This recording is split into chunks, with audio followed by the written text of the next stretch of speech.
Picture the dawn over the Giza plateau. The air is cold, the sand still holds the night's dampness, and a whistle cuts through the silence. Thousands of bare feet pound the dust in unison. There's no epic score, just aching backs, hands raw and bleeding, and a murmur that hums like a swarm. Today, we haul stone. Forget the pharaohs drenched in gold. Forget the romantic mystery. In the next few minutes, you'll uncover the uncomfortable truth. The pyramids were built by brutal organization, brilliant engineering, and a human cost that doesn't fit in a tourist photo. Stick around because we're going to show you the evidence most people never see. The crew names painted on the blocks, the shipping logs, and the bones that speak. Welcome to Lost History, where learning isn't a chore, with scenes you won't forget.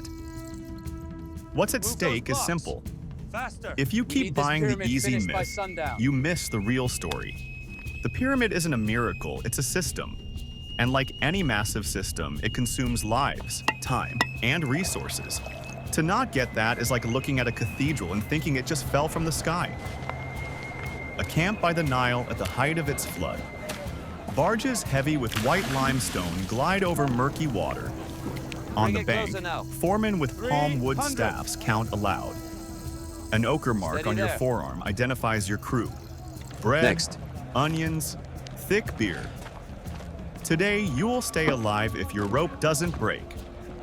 In a moment, you'll discover how an ancient administration coordinated tens of thousands of man days to move millions of blocks with simple tools. And here's the amazing part.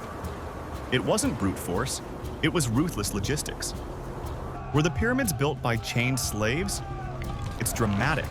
It sells movies. But the archaeological evidence points to something else.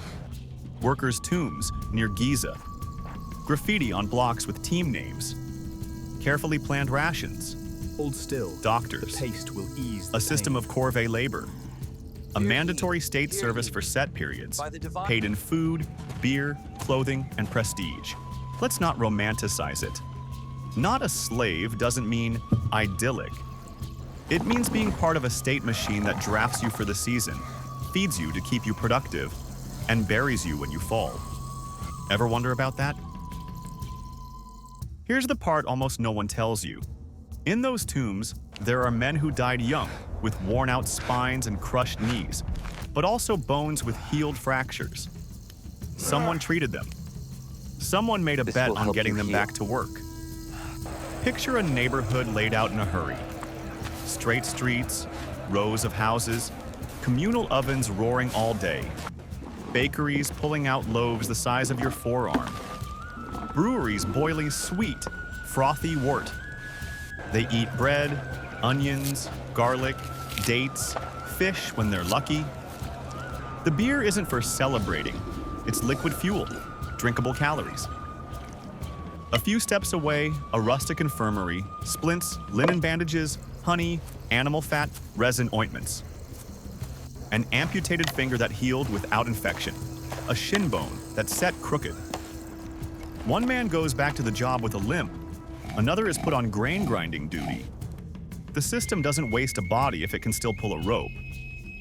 What would you do if your life depended on your crew not losing their footing? Hold fast, brother. Would you tie yourself to your partner to keep him from falling? There are indirect accounts and there's physics. If one man lets go, the weight transfers its fury to the others. No one plays the hero alone here. Survival is choreography. Not everyone lifts stones. Some quarry limestone with diorite pounders, others polish block faces with sand and water. Some braid ropes from palm fibers, others carve wooden runners for the sleds. Some cook, some count. The pyramid rises with hands and with reed pens. Without paperwork, there is no pyramid. The day starts before the sun is up. You check the ropes, wet the sand on the path to reduce friction. You put on your leather harness. In line. On command. You pull. Breathing in unison with your crew. Step, step, step. The block inches forward. And again. In a moment, you'll see the trick that makes moving the impossible possible. Water, rhythm, and teamwork. There are no blueprints on paper, but there are marks on the stone. Limestone blocks marked with red ink lines. Crews with names that sound like sports teams. The friends of, the drunkards of, gallows humor in hard times. A preliminary layout made with taut ropes, stone plumb bobs, water levels. If the foundation is off, the mountain of stone goes crooked. There was no margin for error. The base is leveled using water-filled trenches. The astronomical alignment is achieved through patient observation. Circumpolar stars, shadows, repetition. The balance between ritual and precision. It's not magic, it's method. The trick isn't to lift it, it's to slide it. A block on a wooden sled. Ahead, a path of damp sand. A man pours water from a jar. The friction drops. The rope holds. Physics smiles, as long as the rope doesn't scream. The ramps aren't a single secret. There were straight-on ramps, zigzagging ones, ramps wrapping around the sides, platforms. You go up, you deposit, you level, you repeat. And as the height grows, the logistics change. More ropes, more sleds, more simple machines like wedges and levers. The lever, the timeless invention of a worker with an aching back. Sometimes the block doesn't cooperate. That's when the diorite pounders come in like hammers. You break, you correct, you re-square the block. The sound is sharp, obsessive. Thwack, thwack, thwack. Tell me that isn't the soundtrack of a civilization. The flooding of the Nile isn't a catastrophe for them. It's a liquid elevator. During the flood season, the canals reach closer to the construction site.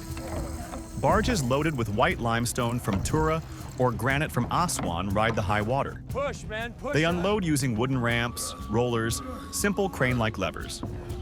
A scribe jots it down. This crew, this many blocks, this day. If the numbers don't add up, someone's having an uncomfortable conversation. Here's another part of the story few people know. The pyramid is seasonal. The workforce swells during the flood season, when the fields are underwater and the state calls upon its idle hands. Construction is the second heartbeat of the economy. Hardened copper chisels, a constant tapping, sand as an abrasive to patiently cut through stone, saws using quartz dust. Ropes pulled taut like laser lines, plumb bobs that don't lie, wooden rulers marked in royal cubits. Tolerances that would make a modern engineer smile. Face by face, corner by corner, chaos becomes order. How much room for error is there? Less than you'd think. One poorly cut block multiplies the effort on the next level. One badly braided rope can kill 4 men. This might change how you see these anonymous blocks. They aren't anonymous. Each one is a medical report, a bread receipt, an extra shift. You see the pyramid gleaming under the sun. You don't see the compressed vertebrae, the shoulders deformed by harnesses, the hands calloused like tree bark, the back of a stone cutter that vibrated for years against the rock, the cracked feet, the teeth worn down by sand in the bread. The sand is everywhere, in the food, in your bed, in your lungs. Mortality rates aren't etched in marble. Accidents, sleds tipping over, blocks giving way, ramps becoming slippery. Sometimes the infirmary saves you, sometimes it doesn't. When it doesn't, there's a pit nearby. The whole crew attends. They say his name, they write it on a wall with charcoal. Tomorrow, the rope feels heavier. Let's take a journey into the quietest place, the worker's mind. Months of repetition. The same shout to heave. The same work chant. Have to keep rhythm, have to stop thinking. Dissatisfaction? Certainly. Rebellion? Dangerous. The pyramid is also propaganda in stone. You are building the king's eternal home, the axis of the world. They repeat it to you. You believe it for a while. Then the weight returns. Did you know? The thick, nutritious beer also serves as a mild anesthetic. You feel it relax your aching body. Your mind welcomes the buzz. And you keep going. The organization isn't an abstract idea. It's a vigilant human chain. Scribes who record, foremen who demand, inspectors who measure, priests who perform rituals at the start of each new layer. A schedule that dictates how many loaves of bread for how many hands. No bread, no strength, no strength, no block, no block, no eternal king. Ideology is the invisible glue. Here's the part almost no one mentions.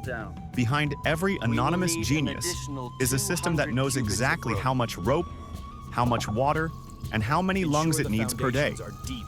Mysticism doesn't build anything. Statistics do. Among the masses, signatures appear. Crews that give themselves humorous names. The drunkards of, the friends of. It's human to crack a joke on the edge of the abyss. It's human to claim an identity in the King's project. A transport papyrus records days, ports, cargo. It's not poetry, but it sounds like a heartbeat. Today, 20 barges with white stone. That is the real music of the pyramid. In a moment, you'll discover why all of this matters more than you thought. Let's recap, without the anesthetic. It wasn't chains that moved the mountain, it was organized corvée labor. It wasn't magic, it was sleds, water, levers, ramps, and an obsession with measurement. It wasn't isolated brute force, it was rhythm, crews, bread, and beer. It wasn't free. The human cost was severe, measurable in worn-out bones and short lives. And yet, within that hardship there was ingenuity, workplace humor, basic medical care, and a sense of belonging. We said, stick around to the end to see the invisible marks, the painted names, the shipping logs, the medical treatments that sent a man back to his shift. All of this changes how you see those smooth faces under the sun. They are no longer just blocks. They are accumulated workdays. They are counted breaths. They are stories the wind couldn't erase. And what do you think the result was? It's right in front of you.